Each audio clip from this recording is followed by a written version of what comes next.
Já é outra pergunta já. É que a gente tá falando muito de religião e tá deixando de falar da parte arqueóloga do negócio aqui. Ah, é verdade, Porque verdade. o cara é um arqueólogo, brother. Eu tô vendo assim na minha frente Tomb Raider, tá ligado? Mas ué. Jurassic Park, tá ligado? Só faltou aquele bonezinho. Você, tipo, você... Esse negócio de Jurassic Park é interessante, porque muitas vezes o pessoal me faz pergunta de dinossauro. E eu explico que não é. Não é nessa vibe, aí eu não? explico assim, gente, vamos imaginar o seguinte: tem o Jurassic Park e tem o Indiana Jones. Eu sou Indiana Jones, não é Jurassic Park.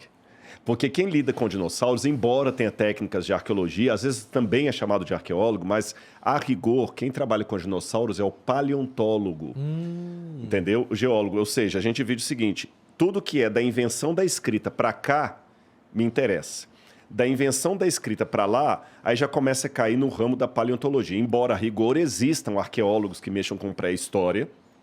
A primeira escavação que eu participei em Shahar-Golã, em Israel, era uma cultura neolítica, pré-histórica, mas a rigor eu trabalho da invenção da escrita para cá e o meu recorte é o Mediterrâneo e o Antigo Oriente Próximo, que é a Mesopotâmia, o Levante, que é a época de Israel ali, que é a região de Israel, a Anatólia, que é a região da Turquia atual. Então, esse é que é o meu recorte. Então, a cultura dos egípcios, dos gregos, dos romanos na época de Jesus, e eu lido muito com aquela cultura que gravita em torno do mundo bíblico. Corre risco de você, nas tuas escavações, encontrar alguma coisa que você não saiba, que na verdade interesse a um paleontólogo, mas não interessa a você e você não consiga identificar? Existe esse risco? Claro, claro. Por isso que uma coisa a gente faz na arqueologia hoje, a arqueologia é uma ciência multidisciplinar. Vou dar um exemplo. Lembra que eu falei que eu vim lendo uma dissertação de mestrado que eu vou participar da banca em breve? A parte do reator atômico, da análise do quartzo, eu não entendo bulufas disso. Não entendo bulufas disso. E quando a gente faz uma pesquisa com um químico, com um físico, eu não entendo nada do que ele faz para pegar a amostra. Eu só pego a amostra da peça e coloco lá para ele. Mas, em compensação, eu publiquei um artigo até com o pessoal lá do IPEM, sobre um tijolo cuneiforme, que eu até mencionei da outra vez que eu vim aqui, do Nabucodonosor. Eles também não entendem nada de acadiano. Você entendeu? Então, por exemplo, eu sei dizer se uma cerâmica é romana ou se ela é grega. O cara que mexe com datação de cerâmica, ele não entende nada daquilo. Mas ele consegue levar aquela cerâmica para o laboratório e observar. Aí tem um outro que ele já trabalha com a estrutura da época. Então, você tem o paleolinguista, por exemplo. O conhecimento que eu tenho de egípcio, de hieróglifos e acadiano, ele é primário. Eu não sou um especialista em acadiano. Eu leio um pouquinho ali de egípcio, alguma coisa. Eu não sou especialista. Acadiano? Acadiano era a língua da Babilônia antiga, da Acade, né? Então, você tem as primeiras línguas escritas da humanidade. Começou com o sumeriano. É o Escorpião Rei, pô. Escorpião Rei arcadiano. É o Scorpion, exatamente. O rei acadiano. É mesmo? Não, mas é fictício, né? Não, eu tenho ficção do Escorpião Rei. Escorpião Rei, mas é fictício, mas é rei da Acádia, exatamente. Então, aquela escrita cuneiforme e tudo. Então, quando eu encontro uma inscrição, por exemplo, assim, como já aconteceu, eles encontram as inscrições, o cara fala assim, olha, pelo conhecimento que eu tenho, assim, ó, isso aqui parece fenício. Entendeu? Mas é uma visão primária. Aí a gente leva para um camarada que manja. Eu falo, não, isso aqui não é fenício, isso aqui é o garítico, tá em ugarítico. Tal. Então aí eu faço uma publicação de um trabalho junto com ele, onde eu descrevo uma parte que eu encontrei e ele descreve a outra. Você está entendendo? Então tem várias áreas que trabalham. Aí vem um museólogo, que já vê como é que aquela peça vai ser montada, como é que ela vai ser exposta. Tem aquele que faz o formato do jarro. Olha, essa divindade aqui que eu estou... É uma áshera. O azeira, como fala em português. A única coisa que isso é uma azeira, mas eu levo para um especialista só em religião cananita e falo assim, é uma azeira, mas essa aqui é de origem persa. Puta merda, haja distinção. Nossa, mano, então o negócio é muito sério. E quando você vai para a Bíblia, a mesma coisa. A Bíblia porque a arqueologia bíblica é uma das várias vertentes do estudo da teologia bíblica. Então, camaradas, ele é especialista só nas cartas do apóstolo Paulo. O outro no hebraico e tudo. Então sua especialização é arqueologia bíblica? Bíblica. A gente chama de bíblica. É um termo que muita gente não gosta, porque parece ter carrega um viés. Fora do Brasil, ela é bem aceita. No Brasil, às vezes, o pessoal tem um pouco de preconceito, a arqueologia Por falta de bíblica. conhecimento. Aí, às vezes, eu chamo a arqueologia do Antigo Oriente Próximo. Então, tá bom, né? É o mesmo. Na mesma. Agora, por que eu falo arqueologia bíblica? Porque, por exemplo, eu quero conhecer o mundo de Jesus. O meu recorte, a vida de Jesus. Agora, eu, por força do modo como a vida foi me jogando, eu acabei ficando um pouco polivalente. Eu lido tanto com o Antigo Testamento como o Novo Testamento. E aí você explica, e eu procuro explicar de uma maneira assim, mais didática. Qual foi minha inspiração? Minha inspiração até partiu de alguns autores ateus. Por exemplo, o Stephen Hawking. O Stephen Hawking morreu ateu e o cara falava de física. Pô, a física de Einstein. O cara ocupou a cadeira de Newton lá na Inglaterra. Mas ele, mesmo falando de uma coisa que... Ele escreveu um universo numa casca de nós e muito antes escreveu Uma Breve História do Tempo, que eu, adolescente, li. Aí comecei a notar que de um tempo para cá tem aparecido nas várias áreas um ou outro que ele consegue pegar algo muito técnico e mastigar e colocar numa linguagem que o povo curte. E o Val Harari, que escreveu Homo Sapiens, Homo Deus. 3 livros e Lições para o Século XXI. Tem mais livros dele, mas eu conheço esses 3 que eu li, né? Livros dessa grossura. O povo leu. O que ele pegou? Ele pegou a discussão da academia e jogou. Tem um certo preconceito. Quando a gente começa a escrever para o público leigo, alguns pares falam assim, mas os seus artigos indexados caíram. E caíram mesmo. Meu Lattes hoje eu não estou publicando tanto artigo indexado como antes, porque não dá para você fazer tudo. Aí o pessoal da academia, às vezes, te dá uma queimada. Você está entendendo? Por exemplo, eu tenho certeza que muitos pares hoje ridicularizam o Pondé e o Karnal. Porque o que eles fizeram, o Pondé e o Karnal? Eles pegaram a discussão filosófica... E popularizaram ela. Popularizaram. E eu achei que isso é o que nós devemos fazer. Mas os caras da academia acham que eles têm que ficar na torre de marfim. Exatamente, ali, só conversando com os Mas pares isso não e é qualquer tipo de academia. Não só na sua. Não. Isso aí qualquer tipo. Tanto é que eu falei da filosofia aqui, que eu também sou formado em filosofia. Aí o que acontece? Eu acho que não. Por que esse negócio? Esse negócio é só eu que tenho que ter o conhecimento. Isso era a época das universitas católicas do século XVI, lá em Bolonha, em Paris, que você tinha que ficar fechado ali. Não, Torre de Marfim. Vamos popularizar. E esses caras conseguiram. O dia que eu li o Universo, A Breve História do Tempo, e entendi, eu tinha uns 15 anos de idade, falei, por que eu não posso fazer a mesma coisa com a teologia? Com a arqueologia e com a filosofia, que são as áreas que eu domino. Então eu peguei e comecei a pegar isso e comecei a dialogar. Então, por exemplo, o meu programa que eu tenho na TV Novo Tempo, Evidências, eu coloco material de teologia pesada. Esse curso que eu falei, a Bíblia Comentada, não, coisa não. Eu trabalho com grego, hebraico, a invenção do alfabeto. Tem um monte de coisa que eu trabalho ali. Mas olha como é que eu faço. Eu mastigo para as pessoas entenderem. Eu vou dar um exemplo rápido para você. No livro de Daniel, tem algumas profecias sobre o fim do mundo e tudo, mas toda hora eu bato nesse negócio aqui, coitado do microfone. E tem uma parte no Daniel em hebraico que tem um erro ali de gramática muito sério. No original? No original. E Daniel, em hebraico, você tem verbos no masculino e feminino, diferente de português. Você entendeu? O verbo pode estar no masculino ou no feminino. Tá. Você entendeu? No feminino e masculino. Você conjuga o verbo no gênero. E, em segundo lugar, você tem o feminino várias vezes seguido do masculino. Então, está assim no livro de Daniel. Dos 4 ventos, que é um feminino, dos 4 chifres, que é feminino, saiu um chifre, que é feminino. E de um deles. Mas se esses 3 são femininos, aqui tem que ser de uma delas. Agora, qual a relevância disso para entender Daniel? Aí eu explico para o pessoal, olha, gente, você está lendo a Bíblia desse jeito, mas no hebraico está assim. Agora eu vou pegar esse conhecimento técnico e passo para o pessoal de uma maneira codificada. É como se eu dissesse assim, das 4 ventanias, das 4 pontas e de uma ponta, de todos eles, não, tinha que ser de todas elas. Entenderam o erro? Mas por que está esse erro lá? É de propósito. Tem um artigo publicado num jornal de língua hebraica que fala que há mais de 400 ocorrências de erro na Bíblia hebraica proposital, que era uma forma irônica do profeta chamar a atenção para a mensagem dele. Agora eu vou explicar isso para você entender em casa. Aí eu vou colocar no quadro, esse programa não foi ao ar ainda, vou colocar no quadro assim. É como se eu escrevesse assim, eu vou sair no quadro lá assim. Todos cometemos erros. Errar com H é humano com U.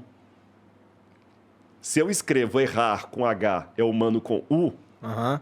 Você vai dar atenção àquilo. Você tá chamando a atenção que errar é humano. que errar é humano. Não é que eu não sei a gramática, não é que eu sou analfabeto. Eu errei de propósito. Aí eu mostro para as pessoas que a Bíblia é um livro que tem ironias na escrita para chamar atenção. Só que sem eu explicar isso, a pessoa nunca vai saber. Agora, mesmo que a pessoa em casa não saiba grego nem hebraico, eu enriqueço o conhecimento dele da Bíblia. Falo, pô, que legal. A Bíblia tem esse lance, eu não sabia. Poxa, é um livro interessante. Por que eu vou ficar com esse conhecimento do hebraico só para os alunos de teologia? Você está entendendo? Outro exemplo. Era só Daniel que fazia isso? Não, isso tem outras passagens também. Mas Daniel é o que mais faz. Tanto no texto aramaico de Daniel como no texto em hebraico. E ficou muito tempo essa pergunta, tipo, caraca, Daniel é ruim na gramática, ou não? Muitos documentos se perderam do passado, né? Mas os judeus massoretas, que eram os que copiavam a Bíblia na Idade Média, já tinham percebido esses erros. Mas, interessante, eles não corrigiram. Isso é uma prova que a Bíblia foi mantida fielmente copiada. Eles não corrigiram. Eles deixaram. Outra coisa interessante, olha o humor na Bíblia. Já eu falei, né? Se um homem não sabe rir de uma boa piada, desconfie da teologia dele. A Bíblia é um livro que está cheio de humor. Aí tu forçou a barra agora, hein? Forçou a Rodrigo? barra, porque na Bíblia tem porra... Assim, se Deus tu me fala manda assim, pai matar o filho. se tu me Aí fala é que tem foda. bad vibes na Bad Bíblia... vibes aí- até que vai. Você vai achar isso engraçado? Não falei que isso é engraçado. Eu falei que a Mas Bíblia tem coisa humor, tem Pô, coisa humor pro engraçada. capeta. Capeta vai rir do negócio Tem coisa engraçada. Quer ver um exemplo engraçado? Vocês sabem que o humor muda de época para época, de cultura para cultura. Por O exemplo, humor era negro, então. Não, até que não Humor era, não. Eu não falei que a Bíblia é toda humor. Eu falei que a Bíblia tem lamento também. Tem lamento, a Bíblia tem pedido de súplica, tem canção de festividade, a Bíblia tem... Você falou de alimentação, você gosta de cozinha, a Bíblia tem alimentação, a Bíblia tem filosofia. Pega o livro do Eclesiastes para você ver, que livro filosófico, o Evangelho de João, o Logos. A Bíblia tem história, tem narrativa, tem prosa, tem provérbios. A Bíblia, por isso que o nome Bíblia significa em grego coleção de pequenos livros, biblioteca. Esse que é o sentido da palavra Bíblia em hebraico, coleção de pequenos livros. Aí agora vamos falar, e tem o humor também, tem o gênero do humor. Só que, para a gente entender o humor na Bíblia, eu tenho que entender o que era engraçado na época. Verdade. Porque isso muda de lugar para lugar. Diferenciado, De né? tempo em tempo também. Os trapalhões hoje, se eu colocar os trapalhões Não sobre minha vela, é. não vai achar graça nenhuma. Vão ser Não, cancelados. vão ser cancelados. Vai ser cancelado, porque até o humor já ficou proscrito. O Charles Chaplin, a não ser que seja um cara aficionado, mas eu não vou rir mais assistindo o Charles Chaplin. Mas quando ele lançou no começo do século XX, as pessoas deviam sair das salas de cinema dando nó na barriga de tanto rir das cambalhotas do Charles Chaplin. Se você assistir um stand-up em inglês, por mais que você fale bem inglês, você vai rir um pouquinho ali. Os americanos estão tudo rachando o bico e você não está. Algumas piadas não são da tua cultura. Exatamente. Na época bíblica, uma característica do humor era o exagero. Quando você citava uma coisa de grande exagero, desproporcional, levava o público a rir. Principalmente quando você começava assim, qual dentre vocês? É como se falasse assim, eu vou colocar uma proposta para você. O que é o que é? E Jesus, em várias parábolas dele, falava assim, qual dentre vocês é o pai que, se o filho pedir peixe, vai dar uma pedra?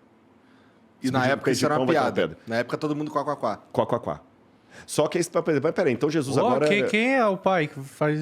Exatamente. Quem que o pai faz um negócio desse? Olha, se alguém fizer tropeção desses pequenininhos aqui, é melhor ele colocar uma pedra de moinho no pescoço e lançar no mar. A trave no olho. Uma trave no olho. Por que você vê o cisco no olho do outro, não vê a trave que tá no seu? Esse exagero, você é bem lembrado. Agora, isso fazia de Jesus um stand-up? Um comediante? Não necessariamente. Muitas vezes essas passagens são lidas hoje com um tom de dureza. E não eram. Jesus, às vezes, era irônico. Era um humor de ironia. Porque o humor bem colocado, ele te leva a É refletir. porque você falou sobre exageros até na hora de demonstrar algo, que o lance da camisa. O lance da camisa, exatamente. Quer ver um exemplo de exagero, de demonstrar algo? Jesus, quando o pessoal chegou com a mulher apanhado em adultério, falou com ele assim, na lei Moisés mandou apedrejar, o que o senhor diz? Aí Jesus abaixou e começou a desenhar no chão, escrever. Senhor, a gente está falando com o senhor, ele está escrevendo. Olha a ironia dele. Quando ele terminou de escrever, alguns comentaristas pensam que ali estava escrito o pecado daqueles homens. E quando eles leram, ele falou, pois é, quem não tiver pecado, que atire a primeira pedra. Ele usou o exagero com a ironia. Então, o humor nem sempre é aquela piada do papagaio. Tem um lugar da piada do papagaio que é gostoso rir. Você falou, você faz a pessoa rir, e rir é gostoso, gente. Rir é bom. Eu conto, muitas vezes eu conto piada de tiozão, né? Mas a piada de tiozão é legal, o pessoal ri, é gostoso. Eu gosto de uma boa gargalhada, eu gosto de assistir uma boa comédia. Você entendeu? Eu gosto, rir é muito gostoso, gente. Eu tô em paz com a vida.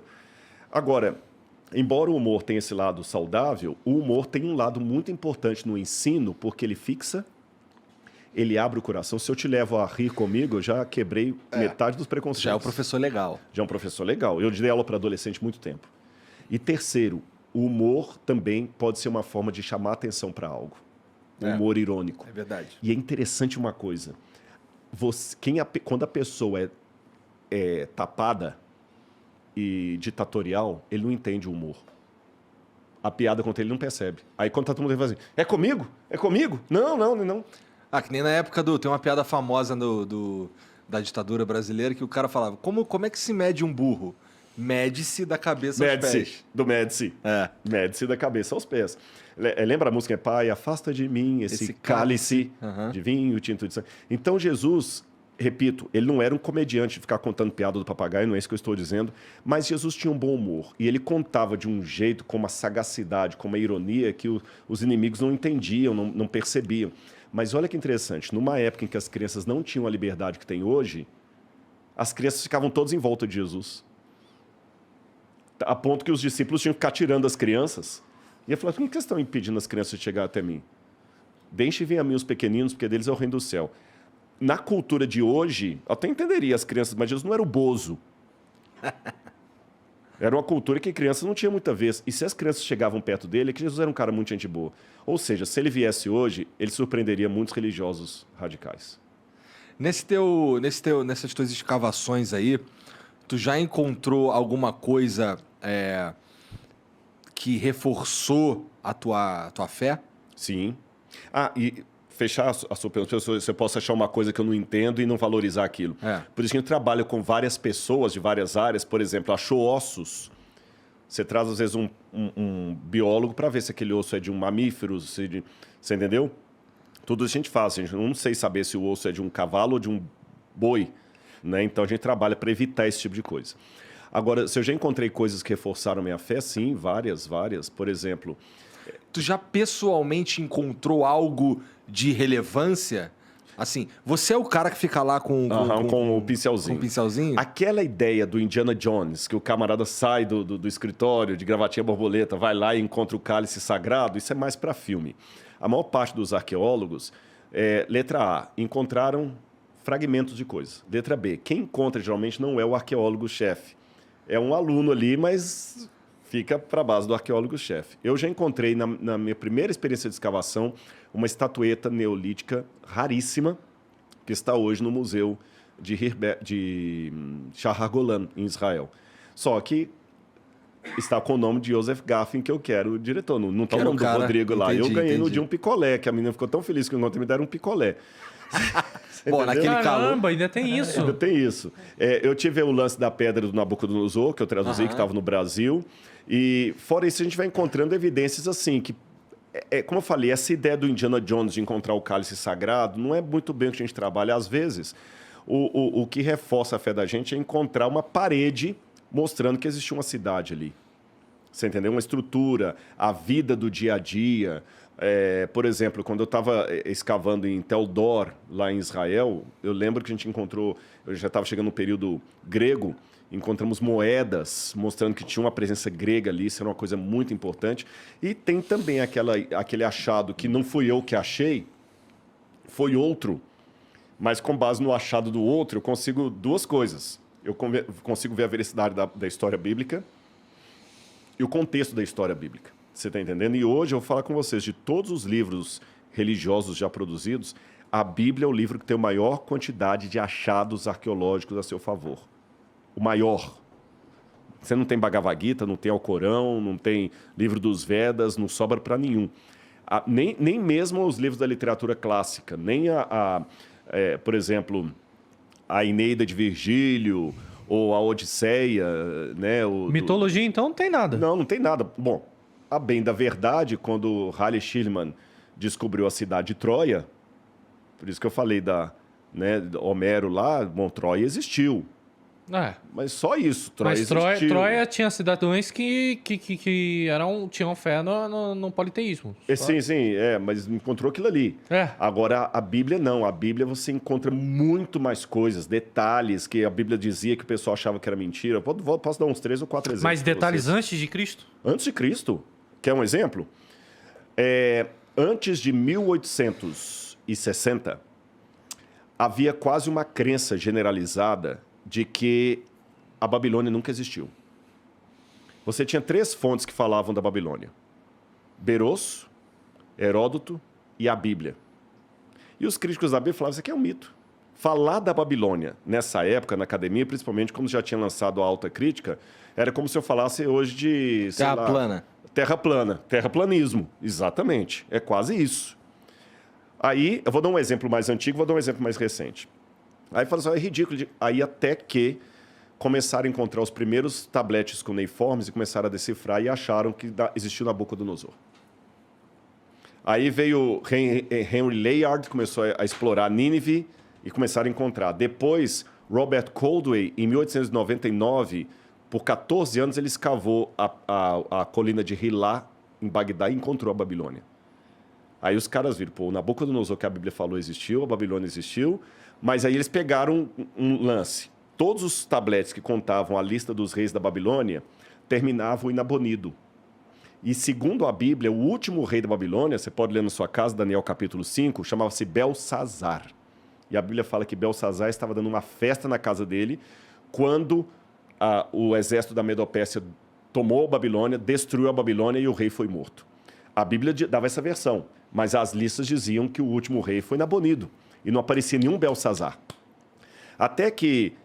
e muitos na época falavam o seguinte, você está acreditando na Bíblia? A arqueologia já provou que a Bíblia está errada. Já tinha isso naquela época. Até que William Talbot estava trabalhando no Museu Britânico e ele descobriu nos tabletes ali, porque tinha muitos tabletes ali, para traduzir isso é demorado, um texto que era a oração de Nabonido. E nessa oração de Nabonido, ele fazia oração ao deus Marduk e ele pedia proteção ao seu filho primogênito, o príncipe Bel-Ur-Achar, que é Belsazar. Aí o Talbot falou, puxa, Belsazar existiu mesmo, a gente estava errado. Aí os mais crentes na Bíblia triunfaram. Aí, tá vendo? Olha. Mas ele falou, calma, vocês estão triunfantes demais. Isso não quer dizer que ele foi rei. Isso não quer dizer que ele foi rei, que ele está falando que ele é príncipe. Uhum. Só que depois descobriram outros tabletes chamados a Crônica de Babilônia, as Crônicas Babilônicas. E nesses tabletes diziam que Nabonido ele vivia fora da Babilônia a maior parte dos anos. E ele estava em Teimã quando a Babilônia foi atacada pelos Medo-Persas. E quem assumia no comando era o filho dele, Belsazar. Aí você vai para a Bíblia, e a Bíblia mostra o seguinte, que quando Belsazar estava na festa lá, mamando e tudo mais, ele queria dar um prêmio para o profeta Daniel. Ele falou o seguinte, Daniel, se você fizer o que eu estou pedindo, você será o terceiro no meu reino. Aí a gente entendeu porque que a Bíblia fala que seria o terceiro, porque ele mesmo era o segundo. Aí os caras enfiaram a viola no saco, mas agora falaram, não, tá bom, Nabucodonosor existiu, Belsazar existiu, mas Daniel não existiu. Quer dizer, então os caras inventam. Tem muito preconceito também. Não tem lógica. Vou dar um exemplo recente, como é que a academia também é preconceituosa, porque tem preconceito na academia também. Até os anos 1990, diziam que Davi era um mito, porque a gente não tinha fora da Bíblia, nenhuma comprovação arqueológica contemporânea que falasse de Davi. Eu só tinha a Bíblia.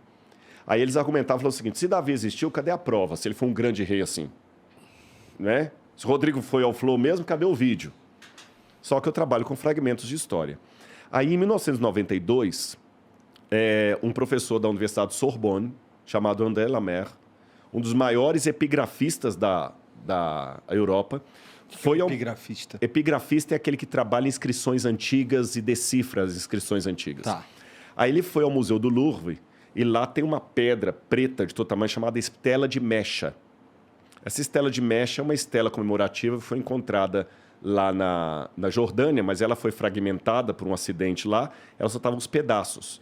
E num pedaço que estava bem difícil de ler, André Lamer diz que encontrou a expressão Beit David, que significa casa de Davi. Era uma prova que Davi existiu, fora da Bíblia. Mas apesar de ser um professor renomado de Sorbonne, André Lamer caiu em desgraça, foi cancelado na época, porque afirmar que Davi existiu era algo tão insano como afirmar que a Terra é plana. Os caras, mas ridicularizaram ele. Ele quase perdeu a cátedra. O cara foi o fiasco dele. Ninguém acreditava nisso, mas olha o preconceito. Por que Davi não existiu? Porque a gente já sabe que não existiu. Aí passou. Só que um ano depois, em Tel Dan, no norte de Israel, o professor Avram Viran estava liderando uma equipe. E uma das alunas ali encontrou numa parede uma pedra com inscrições. Eles tiraram a pedra e verificaram que estava escrito em aramaico Beit David. A mesma expressão. Nossos críticos na época piraram. Os caras falaram assim, não é mentira, isso não encontrou nada não, isso aí foi forjado, a pedra é falsa. Chegaram a suspeitar que o professor Avram Viran tinha colocado a pedra ali no meio. Assim como tem o crente e o crédulo, tem, desculpa, o descrente e aquele que quer, o rebelde sem causa. Ele quer duvidar porque ele quer duvidar. Não, é mentira da Bíblia, porque já sabe que Davi não existiu. Aí você pegava o pessoal da escola de Copenhagen, como William Davis e vários outros aí, que eram tudo boca, cara com PhD, mas totalmente céticos da Bíblia, duvidavam. Aí, quando provaram que a estela era verdadeira e que a inscrição era verdadeira, falaram, não, mas ali está escrito errado, não é Beit David, é Beit Dod. Não existe nenhum lugar chamado Beit Dod. Os caras fizeram de tudo. Aí, depois que confirmaram que realmente era Beit David, eles falaram, tá bom, ponto para vocês, Davi existiu. Mas ele não foi o rei que a Bíblia falou, ele era apenas um bandoleiro. Quando foi agora, em 2020... recente pra caramba. Exatamente. Um pessoal da Universidade de Sorbonne desenvolveu um outro estudo lá que pega as letras assim, que estão bem apagadas e consegue colocar sem ser vazado, sabe, para cá. E aí ficou claro a leitura lá daquela pedra que estava lá no Louvre. Uhum. E comprovaram que André Lamer estava certo, quando ele leu lá atrás que ali estava escrito Beit David. Só que na época ele leu com lupa. Hoje conseguiu ler com tecnologia. Então nós temos duas comprovações arqueológicas da existência de Davi. Mas eu estou contando essa história aqui para você ver como é que o pessoal às vezes também é chato em duvidar, sabe? Não tá, porque não tá. A gente já está comprovado que não tá, não pode ser. Por que não pode ser? Não, porque a gente sempre ensinou que não é.